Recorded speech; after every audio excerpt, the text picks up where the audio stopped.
होशियार तोता है जो किसी भी जानवर की आवाज निकाल सकता है। पीलू हमेशा खुश रहने वाला बहादुर चिड़िया है जो लोगों की मदद करने से पीछे नहीं रहता। ये दोनों एक बार जंगल में सैर करने के लिए निकले। दोनों दोस्त अलग अलग पेड़ों से मीठे फल खाकर मजे कर रहे थे। चुप, मजा आ गया। जंगल में उड़ते उड़ते वे लोग रास्ता भटक जाते हैं। ननकू पीलू से बोलता है, ये लगता है उस पेड़ के पीछे से कोई रास्ता होगा। वो दोनों उड़ के उस पेड़ के पीछे जाते हैं, लेकिन और घने जंगल में पहुंच जाते हैं। पीलू बोलता है, अरे ये कहाँ ले आया तू? अरे तू डर मत, मैं हूँ ना। अरे यार तू है, इसी बात का तो डर है। अब तो प्यास भी लगने लगी है। वो देख, एक तालाब है, वहाँ पानी पी लेते हैं। मैं नहीं जा रहा वहाँ पानी पीने। अरे अभी तो तू बोल रहा था ना कि डर मत, अब तो खुद ही डर रहा है। चल। पीलू ननकू का हाथ पकड़कर उसको तालाब की तरफ लेके जाता है। वो लोग पानी पीते हैं और अपना मुंह धोते हैं। तभी ननकू को सामने झाड़ी में कुछ हलचल दिखती है। पीलू, वो देख, वहाँ झाड़ी में वो झाड़ी हिल रही है। लगता है कोई बाज है, चल भागते हैं। वो दोनों बहुत जोर से वहाँ से भाग जाते हैं। ननकू, अरे ये तो बाज ही है, क्या मुसीबत है। और वो लोग जल्दी से एक घने पेड़ में छुप जाते हैं। बाज उसी पेड़ के पास पहुंच जाता है। पीलू ननकू से कहता है, ननकू इससे बचने का एक ही तरीका है। क्या? तू शेर की आवाज निकाल। पर ये डरेगा क्या? हाँ हाँ, क्यों नहीं डरेगा, शेर से सब डरते हैं, जल्दी कर। ठीक है। ननकू हिम्मत करके जोर से शेर की तरह दहाड़ता है और बाज डर जाता है। वो इधर उधर देखता है और वहाँ से तुरंत उड़ जाता है। हे भगवान, शुक्र है। ननकू और पीलू जंगल में आगे बढ़ते हैं और उन्हें जंगल के बीच में एक छोटा सा घर जैसा दिखता है। अरे यार वो देख, ये छोटा घर जैसा है। यहाँ जंगल के बीच में घर कौन बनाएगा? कुछ गड़बड़ है, जल्दी निकल यहाँ से। तभी वहाँ बहुत से कौवों की आवाज आती है।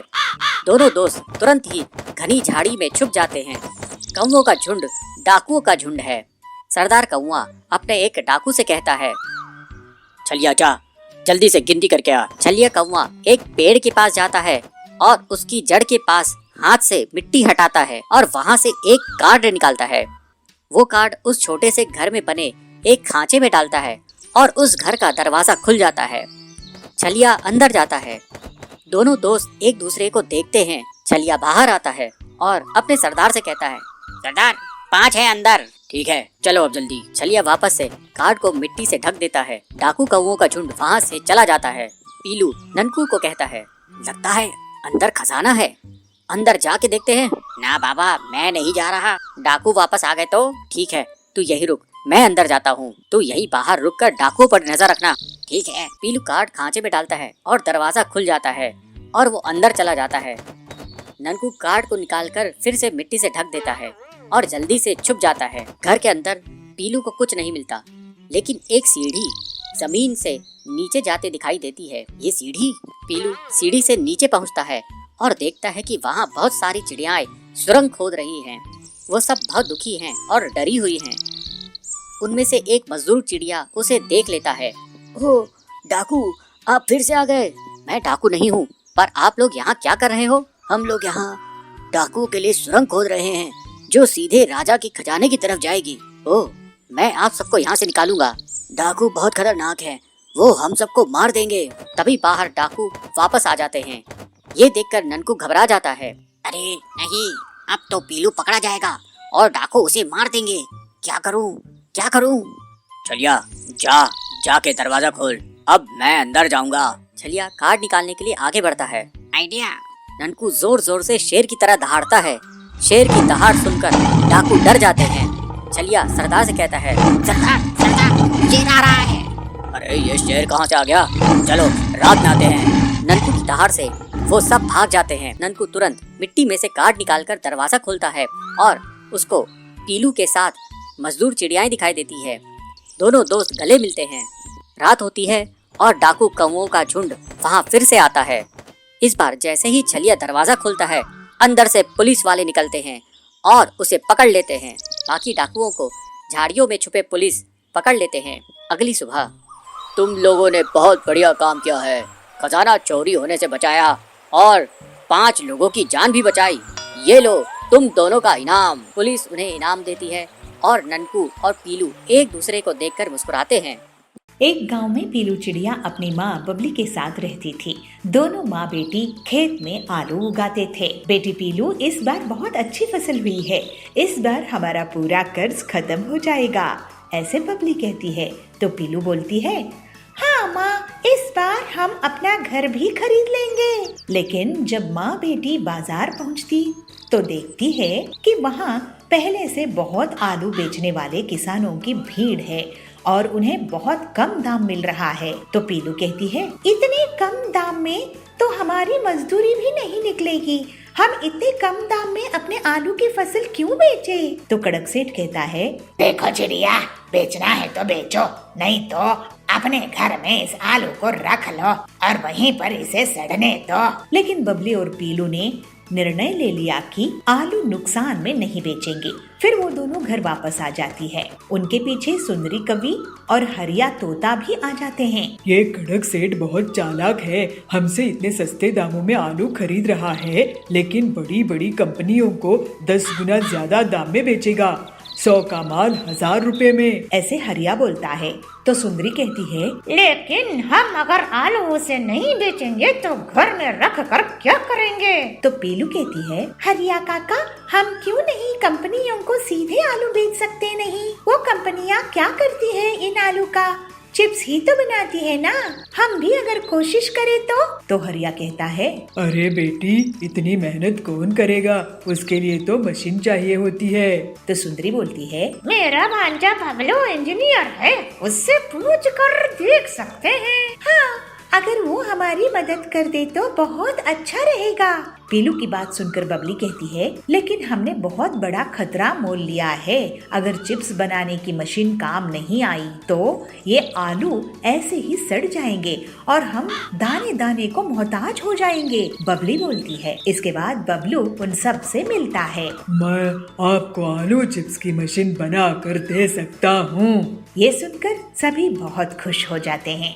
इसके बाद बबलू के बनाई हुई मशीन से सभी के आलू काम में लगते हैं और आलू का छिलका छील कर उनकी कटाई होती है, फिर धुलाई होती है और फिर उन्हें हवा के ब्लोअर से सुखाकर तलने दिया जाता है। हम सभी ने इसमें अपनी अपनी कमाई के पैसे लगाए हैं, ये हमें बहुत मुनाफा कराएगी। ये बात कड़क सेठ तक पहुंच जाती है। इस गरीब पिद्दी चिड़िया की इतनी हिम्मत, मुझसे फसल नहीं बेचा और खुद आलू की चिप्स बना रही है।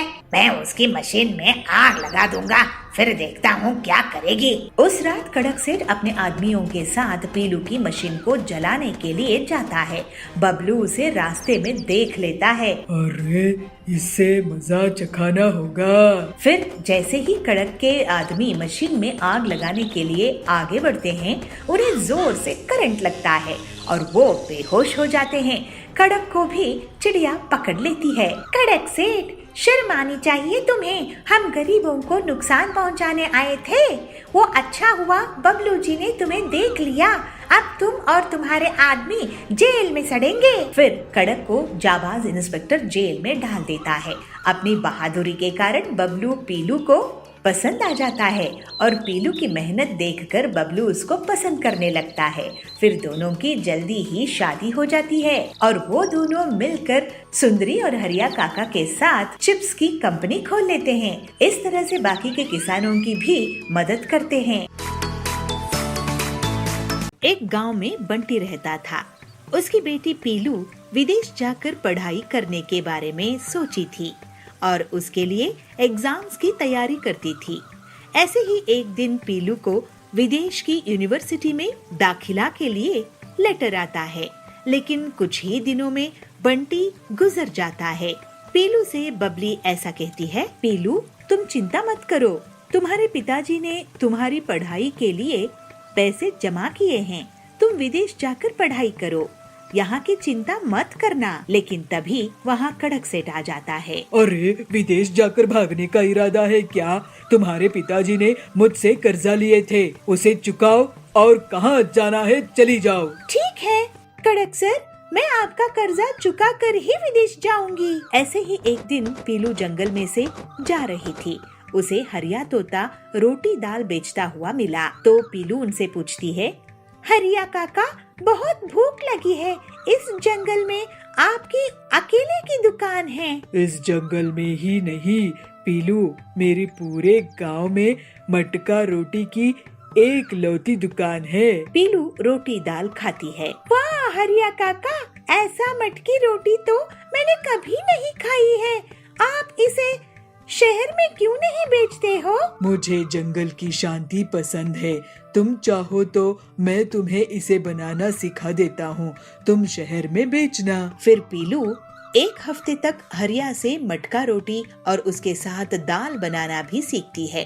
फिर पीलू अपने घर में और अपने दोस्तों को मटका रोटी और दाल चखा कर देखती है। उसके बाद जब सब उसकी तारीफ करते हैं तो वो अपना ढाबा खोल लेती है। वाह वाह पीलू दीदी, क्या लाजवाब मटका रोटी और दाल बनाई हो। मैं तो अपनी बारात में यही खाना खिलाऊंगा। बहुत जल्द ही पीलू का ढाबा मुनाफे में आ जाता है और पीलू के पास बहुत सारे पैसे आ जाते हैं। इसके बाद पीलू पूरा कर्ज चुका देती है। माँ, अब मैं विदेश जाकर पढ़ाई नहीं करूँगी, यही रहकर मैं अपना ढाबा चलाऊंगी और भूखे लोगों की मदद भी किया करूँगी। जैसी तेरी मर्जी बेटी, आज तेरे पापा की आत्मा को बहुत शांति मिलेगी। इसके बाद से पीलू बहुत मेहनत से अपना ढाबा चलाती थी और मटका रोटी बेचा करती थी। उसके मुकाबले कोई नहीं था और वो अब अपनी माँ के साथ खुशी खुशी रहती थी।